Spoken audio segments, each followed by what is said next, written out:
Episode 8, Kisah Nabi Ismail alaihi salam sang pemimpin di Tanah Suci.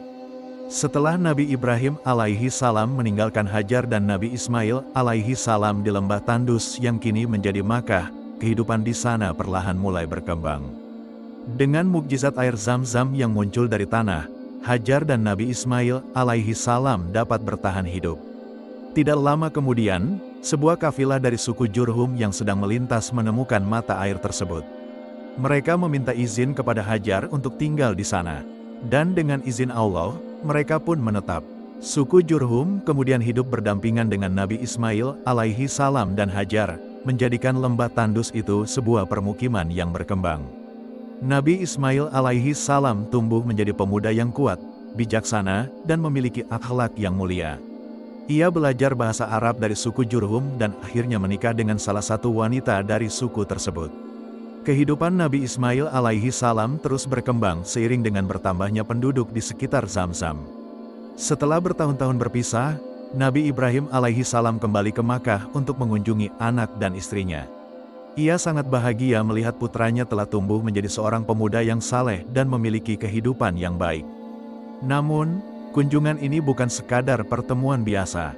Allah subhanahu wa ta'ala memberikan perintah yang besar kepada Ibrahim alaihi salam dan Nabi Ismail alaihi salam, membangun Ka'bah sebagai tempat ibadah bagi manusia. Dengan penuh ketakwaan, Nabi Ibrahim alaihi salam dan Nabi Ismail alaihi salam mulai membangun Ka'bah. Rumah pertama yang didedikasikan untuk menyembah Allah. Mereka mengangkat batu demi batu, membangun dindingnya dengan penuh kesabaran dan keikhlasan. Saat pembangunan hampir selesai, Allah memerintahkan Nabi Ibrahim alaihi salam untuk menetapkan Hajar Aswad, batu hitam dari surga, di salah satu sudut Ka'bah. Setelah pembangunan selesai, mereka berdoa kepada Allah, "Ya Rabb kami, terimalah dari kami, amal kami. Sesungguhnya Engkaulah yang maha mendengar lagi maha mengetahui." Quran Surat Al-Baqarah ayat 127. Ka'bah pun berdiri kokoh sebagai pusat ibadah bagi umat manusia. Hingga kini, jutaan orang dari seluruh dunia datang ke Makkah untuk beribadah di tempat suci ini. Sahabat Muslim, sebelum itu kita flashback dulu sejarah Nabi Ismail alaihi salam dulu. Ketika sang ayah Nabi Ibrahim alaihi salam menerima perintah Allah yang sangat mengagetkan, yang berkaitan dengan Nabi Ismail alaihi salam. Simak video ini sampai akhirnya. Di suatu malam yang sunyi, Nabi Ibrahim alaihi salam mendapatkan mimpi yang sangat mengejutkan. Dalam mimpi itu, Allah subhanahu wa ta'ala memerintahkannya untuk menyembelih putra tercintanya, Ismail alaihi salam. Nabi Ibrahim alaihi salam terbangun dengan perasaan yang berkecamuk. Mungkinkah ini hanya bunga tidur? Namun, sebagai seorang nabi, ia tahu bahwa mimpi seorang nabi adalah wahyu dari Allah. Keesokan harinya, Nabi Ibrahim alaihi salam merenungkan makna dari wahyu tersebut. Hatinya sebagai seorang ayah tentu berat menerima perintah ini. Namun, ketaatannya kepada Allah melebihi segalanya. Dengan penuh keteguhan, ia pun bersiap untuk menyampaikan perintah ini kepada Ismail alaihi salam. Nabi Ismail alaihi salam, yang saat itu telah tumbuh menjadi pemuda yang kuat dan taat, sedang menghabiskan waktunya dengan menggembala ternak dan membantu masyarakat di sekitar Makkah. Ia selalu dididik dalam nilai-nilai ketauhidan dan ketaatan kepada Allah oleh ayah dan ibunya. Ketika Nabi Ibrahim alaihi salam akhirnya menemui Ismail alaihi salam, ia menyampaikan wahyu tersebut dengan penuh kelembutan.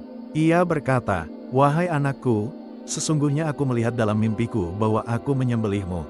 Maka pikirkanlah, bagaimana pendapatmu?" Quran Surat Ash-Shafat 102.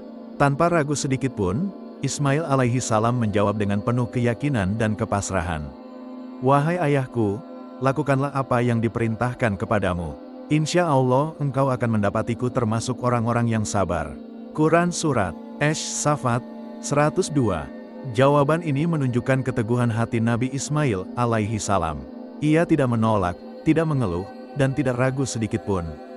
Baginya, perintah Allah adalah mutlak, dan ia siap untuk mengorbankan nyawanya demi memenuhi kehendaknya.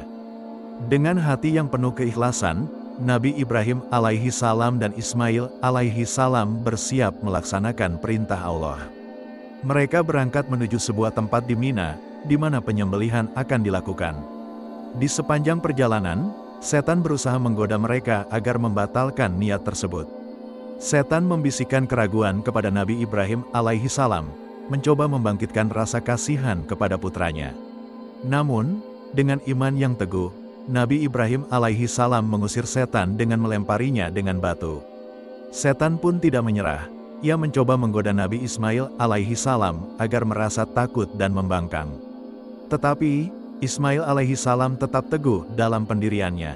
Ia melempar batu kepada setan, sebagaimana yang dilakukan ayahnya. Setelah melewati godaan setan, mereka akhirnya tiba di tempat yang telah ditentukan. Nabi Ibrahim alaihi salam menyiapkan tali dan pisau, sementara Ismail alaihi salam berbaring dengan sabar dan tawakal. Saat detik-detik penyembelihan tiba, Nabi Ibrahim alaihi salam menutup matanya dan mengangkat pisaunya. Dengan penuh kepasrahan, ia mengayunkan pisau ke leher putranya tercinta. Namun, atas kuasa Allah, pisau itu tidak melukai Ismail alaihi salam sedikitpun. Dalam sekejap, terdengar suara dari langit. "Wahai Ibrahim, sesungguhnya engkau telah membenarkan mimpi itu. Sesungguhnya demikianlah kami memberi balasan kepada orang-orang yang berbuat baik." Quran Surat Ash-Shafat 104-105. Allah subhanahu wa ta'ala menggantikan Nabi Ismail alaihi salam dengan seekor domba besar yang turun dari surga. Nabi Ibrahim alaihi salam pun bersujud dan bersyukur kepada Allah. Pengorbanan ini bukanlah tentang menyakiti, melainkan tentang ketaatan dan ketulusan kepada Allah. Peristiwa ini menjadi bukti keimanan, ketakwaan, dan kepasrahan seorang hamba kepada Allah. Nabi Ismail alaihi salam dan Nabi Ibrahim alaihi salam telah lulus ujian terbesar dalam hidup mereka. Peristiwa ini kemudian menjadi dasar disyariatkannya ibadah kurban dalam Islam. Setelah kejadian tersebut, Nabi Ismail alaihi salam terus hidup sebagai pemimpin yang saleh di Makkah.